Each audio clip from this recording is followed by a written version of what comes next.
Jason Kidd, the head coach for the Dallas Mavericks. Yeah, I just, it's been like that for us all season.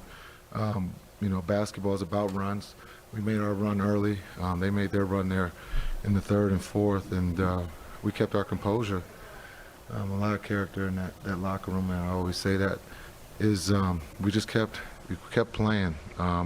We made timely shots, but we got timely stops, and that's what that group in that locker room really, they truly believe. They talk about defense, and we got stops when we had to, but that third quarter they came out and they hit us, and it would have been easy for us to just give up the lead and say, hey, we got to come back Saturday, but those guys fought and truly believe that they put themselves in a position to win. Where does that composure come from when you don't have Luka and this is a really, crazy atmosphere? How do you kind of keep that trend in? Well, you look at Spencer and you look at JB, you look at those two, they have the ball. There's no panic. You look at Dorian, we always believe that we're going to make the right play, share the ball on the offensive end, and then that we're going to help each other on the defensive end. And that's what we did. Again, in a hostile environment against a very good team that's well coached, we put ourselves in a position to win the game, and we found a way there in that fourth just to stay together and make plays. Jason, these 2 wins in this series, have you all raised the ceiling for this team? There is no ceiling on the team. We're playing as a team, and so we win or lose. We just try to get better the next time we take the floor. To answer your question about the ceiling, there is no ceiling. We're too young to have a ceiling. When you look at Luka at 23, JB is at 20-something. You got a lot of 20-year-olds in that locker room. But they love to play the game together. They share the ball. They make the right basketball plays, and they really cheer for one another, and that's what makes this team special. Potential game-turning moment in the first half when Brunson went down. Replays clearly showed him getting hit.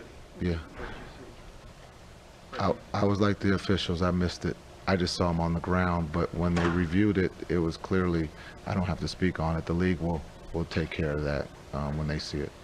What did you think about the way, well, first of all, you were probably concerned about whether Brunson was going to be able to come back.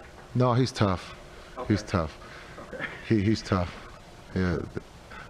There was, I think the beauty of this team is he was out and we finished the half without him. And that just shows, again, without Luka, without JB, we just continue to keep believing in team and we.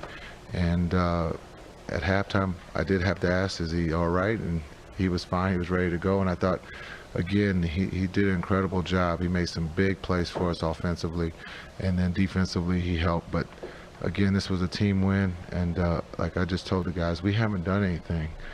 They won at our place, and now we won here. So now we got to put this game behind us and figure out what we can do better, and then try to, this is a quick turnaround. Saturday afternoon is going to come quick, and we'll see. I know you guys are going to ask about Luka, so we'll answer that question tomorrow. Playoff rotations usually get smaller, not expand as the series goes on. Even Sterling Brown got in there to make a couple free throws. What led you to trust him in that moment?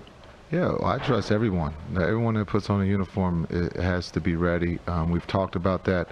You never know with injuries, COVID. You have to be prepared. We've gone through that this season.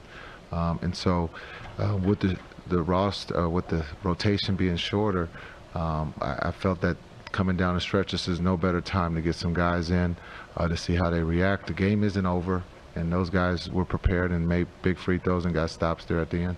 What over the past years led you to making trusting your players and belief in them such a core part of your coaching tenure here?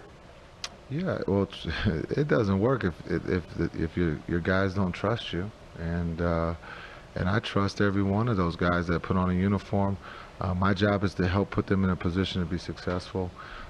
Sometimes that works, sometimes that doesn't. But I just truly think the communication of us being able to talk about, even when we lose, about how can we get better. And that's a cool thing about that group. But you can ask them that question, because it's about them. It's not about the coaches. we're here to just try to help, and they do the work.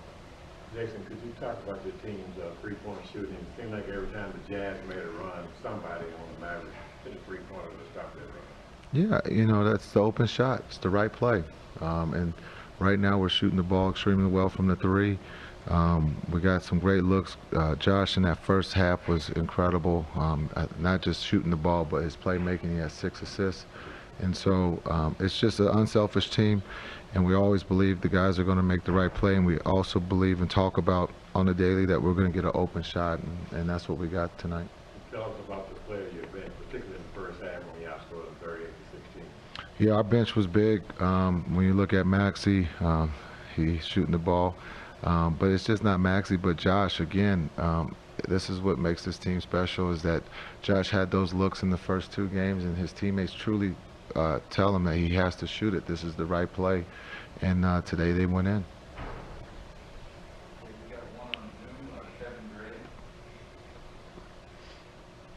Kevin Gray, 105 through the Fan. Coach, when you look at what Green, Cleveland, Bertans did, 14 of 20 from the field, 11 of 17 from 3 combined together. When you look at how your bench played, what does it say about the resilience of this team coming into an environment where most of these guys hadn't won a game in Utah, let alone played the kind of basketball they needed to play tonight? What does that speak to as far as the resilience of your guys are concerned? Yeah, I think really, you know, the communication level is high. Understanding what the atmosphere was going to be like. I think getting off to a good start, we kept that atmosphere down there, and then they got into it there in that third and fourth. But I truly believe that just the trust, you know, make or miss, guys are making the right play. There's no one's really forcing things, and that's a beautiful thing to watch. You know, Spencer's going to look and see with 6